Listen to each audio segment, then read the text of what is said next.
आषाढ दीप अमावस्या 2026 तर याला महाराष्ट्रामध्ये आपल्या दीप अमावस्या, दिव्याची अमावस्या किंवा गटारी अमावस्या देखील म्हणतात आणि त्याच दिवशी आलेला आहे सूर्यग्रहण 2026.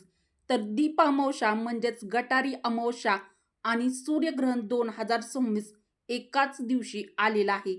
मग या दिवशी बऱ्याच जणांचा गोंधळ उडणार आहे की मग या दिवशी आपल्या महाराष्ट्रामध्ये मटण खाण्याची प्रथा आहे. तर मग या दिवशी मटण खावे का? काय करावे? नेमकं काय टाळावे? आणि धर्मशास्त्र याबद्दल काय सांगतं? नमस्कार मित्रांनो, श्री स्वामी समर्थ. हर हर महादेव. मित्रांनो, 12 ऑगस्ट 2026 ही एक अशी तारीख आहे ज्याबद्दल सध्या सोशल मीडियावर मोठ्या प्रमाणात चर्चा सुरू आहे. कारण या दिवशी 2 महत्त्वाच्या घटना एकाच दिवशी आल्या आहेत. पहिली म्हणजे आषाढ दीप अमावस्या, ज्याला महाराष्ट्रात अनेक ठिकाणी गटारी अमावस्या म्हणून ओळखलं जातं, आणि दुसरीकडे आलेला आहे भयानक पूर्ण सूर्यग्रहण. म्हणूनच अनेकांच्या मनात मोठा प्रश्न निर्माण झालेला आहे. गटारी अमावस्येला मटण खावं की नाही? सूर्यग्रहण असल्यामुळे मांसाहार टाळावा का? या दिवशी मटण खाल्ल्यास काही अशुभ परिणाम होतात का?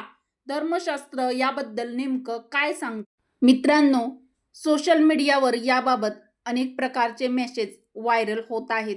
काही जण म्हणत आहेत या दिवशी मांसाहार करणं महापाप आहे, तर काही जण म्हणत आहेत गटारी अमावस्या असल्यामुळे या दिवशी मटण खाण्यात काही चुकीचं नाही. आणखी काही लोक म्हणत आहेत सूर्यग्रहण आणि अमावस्या एकत्र आल्यामुळे हा दिवस अत्यंत अशुभ आहे. मित्रांनो, बऱ्याच लोकांच्या मनामध्ये भरपूर सारा गोंधळ निर्माण झालेला आहे. तर काय करावं? नेमकं काय टाळावं? या दिवशी मटण खावं का? मांसाहार करावा का की करू नये? मित्रांनो, 13 ऑगस्ट 2026 या दिवसापासून हिंदू धर्मातील अतिशय पवित्र श्रावण मासाला सुरुवात होत आहे. आपल्या महाराष्ट्रामध्ये गटारी अमावस्येच्या दिवशी मांसाहार करण्याची प्रथा परंपरा पूर्वीपासून चालत आलेली आहे. पण या दिवशी नेमकं भयानक सूर्यग्रहण आलेलं आहे. त्यामुळे बऱ्याच लोकांच्या मनामध्ये खूप सारा गोंधळ निर्माण झालेला आहे. मित्रांनो, आजच्या व्हिडिओमध्ये मी तुमच्या मनातील सर्व गोंधळ मिटवणार आहे आणि तुम्ही काय करावं, काय करू नये हे सर्व तुम्हाला सविस्तर सांगणार आहे. पण या सगळ्या मागचं खरं नेमकं सत्य काय आहे? धर्मशास्त्र काय सांगतं? पुराणामध्ये याचा काही उल्लेख आहे का?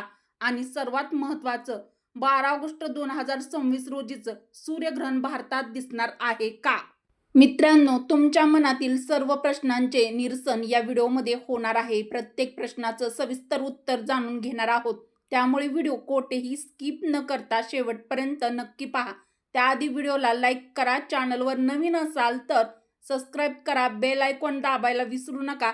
चला तर मग सर्वात आधी जाणून घेऊया गटारी अमावस्या म्हणजे नेमकं काय, हे नाव कसं पडलं आणि महाराष्ट्रात या दिवशी मटण खाण्याची परंपरा नेमकी कशी सुरू झाली याचा सविस्तर उलगडा आता आपण पुढल्या भागामध्ये करूया.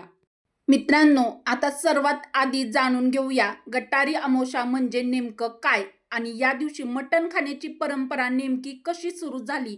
मित्रांनो, सर्वप्रथम एक गोष्ट समजून घ्या. गटारी अमावस्या हे नाव कोणत्याही वेदात, उपनिषदात किंवा प्रमुख पुराणामध्ये आढळत नाही. तर हे नाव प्रामुख्याने महाराष्ट्रात प्रचलित झालेलं एक लोक परंपरेतील नाव आहे. धार्मिक दृष्टिकोनातून या तिथीला आषाढ दीप अमावस्या असं म्हटलं जातं. या दिवशी अनेक घरामध्ये संध्याकाळी दिव्याची पूजा केली जाते. समयी निरांजन घरातील सर्व दिवे स्वच्छ करून त्याची पूजा करण्याची परंपरा आहे. यामागील भावना अशी की प्रकाश म्हणजे ज्ञान, अंधार म्हणजे अज्ञान. म्हणून दीपपूजन करून जीवनात सुख, समृद्धी, सकारात्मकता यावी अशी प्रार्थना केली जाते. पण मग याच दिवशी मटण खाण्याची प्रथा कशी सुरू झाली याचं उत्तर महाराष्ट्राच्या लोकजीवनात दडलं आहे. मित्रांनो, आषाढ महिना संपल्यानंतर श्रावण महिन्याची सुरुवात होते. श्रावण महिना हा भगवान शिवाची उपासना, व्रत, उपवास, जप आणि सात्विक जीवनासाठी अत्यंत पवित्र मानला जातो. आजही अनेक कुटुंबामध्ये श्रावण महिन्यामध्ये मांसाहार, मद्यपान, तामसिक पदार्थ टाळण्याची परंपरा आहे. श्रावण सुरू होण्याच्या आदल्या दिवशी आज शेवटचा मांसाहार करू आणि उद्यापासून सात्विक जीवन सुरू करू अशी लोकपरंपरा अनेक वर्षापासून महाराष्ट्रात रूढ झाली. काळाच्या ओघात हीच परंपरा इतकी लोकप्रिय झाली की आषाढ अमावस्येला अनेकांनी गटारी अमावस्या म्हणायला सुरुवात केली. मात्र इथेच एक महत्त्वाची गोष्ट लक्षात ठेवायला हवी. ही लोकपरंपरा आहे. धर्मशास्त्रात असा कोणताही स्पष्ट नियम आढळत नाही की आषाढ अमावस्येलाच मांसाहार करावाच, त्याचप्रमाणे या दिवशी मांसाहार केला तर पाप होतं असा कोणताही सार्वत्रिक धार्मिक नियम धर्मग्रंथामध्ये स्पष्टपणे सांगितलेला नाही. म्हणूनच आजही काही कुटुंबे या दिवशी पारंपरिक पद्धतीने मांसाहार करतात, तर अनेक धार्मिक कुटुंबे अमावस्येचं महत्त्व लक्षात घेऊन पूर्णपणे सात्विक आहार घेतात. म्हणजेच दोन्ही प्रकारच्या परंपरा समाजात आजही अस्तित्वात आहेत.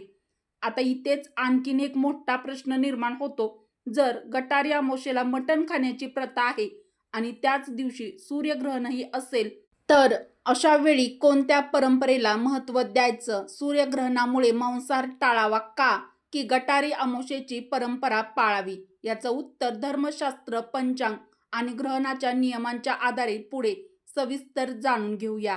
मित्रांनो, आता आपण या व्हिडिओमधील सर्वात महत्त्वाच्या प्रश्नाकडे, जो तुमच्या मनामध्ये निर्माण झालेला आहे आणि सर्वांना पडलेला आहे, त्याकडे येत आहोत. जर गटारी अमावस्या आणि सूर्यग्रहण एकाच दिवशी आले असेल तर या दिवशी मटण खावं की टाळावं? हा प्रश्न सध्या लाखो लोकांच्या मनात आहे. सोशल मीडियावर याबाबत अनेक दावे केले जात आहेत. काही जण म्हणत आहेत सूर्यग्रहणाच्या दिवशी मांसाहार केल्यास मोठं पाप लागतं, तर काही जण म्हणत आहेत गटारी अमावस्या असल्यामुळे मटण हे खायलाच हवं. पण या दोन्ही दाव्यामध्ये खरं किती हे समजून घेण्यासाठी आपल्याला सर्वप्रथम सूर्यग्रहणाच्या धार्मिक नियमांकडे पाहावं लागेल. मित्रांनो, जाणून घेऊया. हिंदू धर्मशास्त्रात सूर्यग्रहण आणि चंद्रग्रहणाच्या वेळी काही नियम सांगितले आहेत. उदाहरणार्थ, ग्रहणाच्या काळात जप, नामस्मरण, ईश्वर चिंतन करणे, ग्रहण संपल्यानंतर स्नान करणे, दानधर्म करणे आणि काही परंपरांमध्ये ग्रहणाच्या काळात अन्न न शिजवणे किंवा न खाणे असेही नियम सांगितले जातात. पण इथे एक अत्यंत महत्त्वाचा मुद्दा आहे.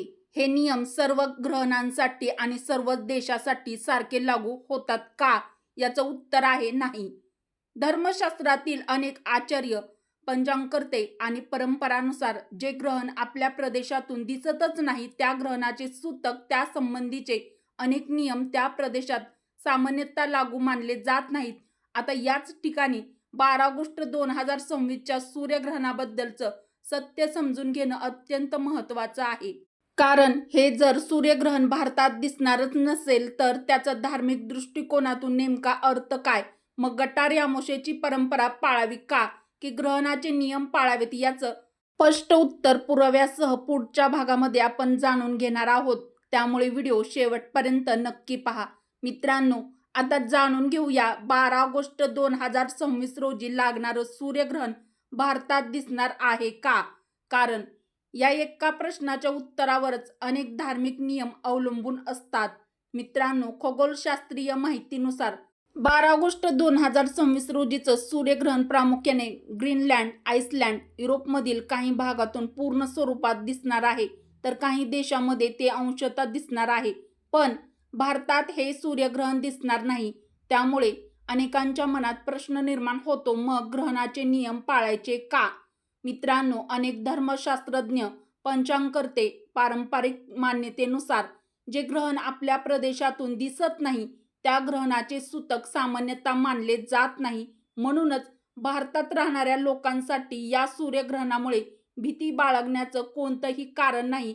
आता पुन्हा आपल्या मुख्य प्रश्नाकडे येऊया. मग गटारी अमावस्येला मटण खावं का? मित्रांनो, जर कोणी फक्त सूर्यग्रहण आहे म्हणून मटण खाऊ नका असं सांगत असेल तर ते पूर्ण सत्य नाही. कारण भारतात ग्रहण दिसत नसल्यामुळे फक्त ग्रहणाचा आधार घेऊन मांसाहार निषिद्ध ठरवणं योग्य ठरणार नाही. मग याचा अर्थ असं देखील नाही की आज गटारी अमावस्या आहे त्यामुळे काहीही करा.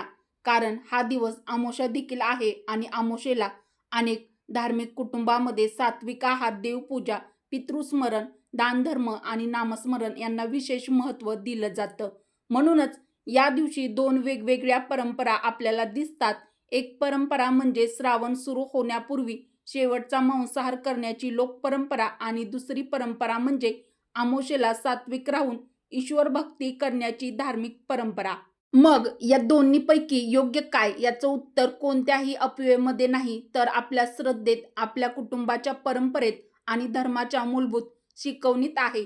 पण जर धर्मग्रंथाचा विचार केला तर अमावस्येच्या दिवशी सात्विक जीवन, संयम आणि ईश्वरभक्ती यांनाच अधिक महत्त्व दिलेलं दिसून येतं. म्हणून अनेक विद्वान या दिवशी मांसाहार टाळून सात्विक आहार घेण्याचा सल्ला देतात.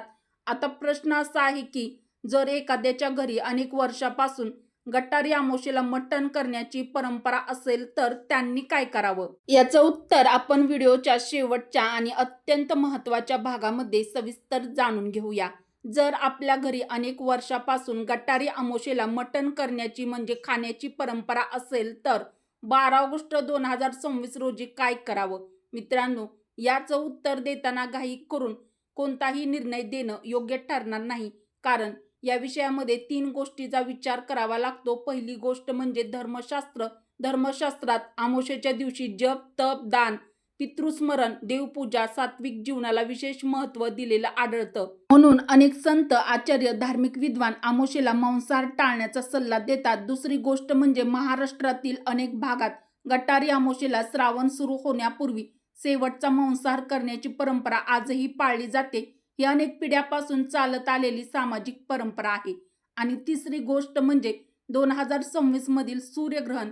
हे सूर्यग्रहण भारतात दिसणार नाही, त्यामुळे फक्त सूर्यग्रहणाचं कारण देऊन भीती निर्माण करणं, आज मांसाहार केला तर मोठं अशुभ होईल असे ठाम दावे करणे योग्य नाही.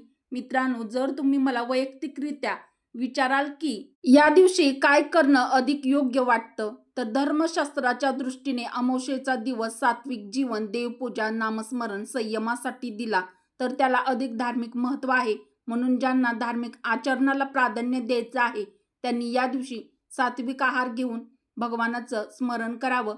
हा एक उत्तम पर्याय ठरू शकतो. पण ज्यांच्या घरी गटारी अमावस्येची लोक परंपरा आहे त्यांचा अपमान करणं किंवा त्यांना चुकीचं ठरवणंही योग्य नाही, कारण प्रत्येक कुटुंबाच्या परंपरा वेगळ्या असतात.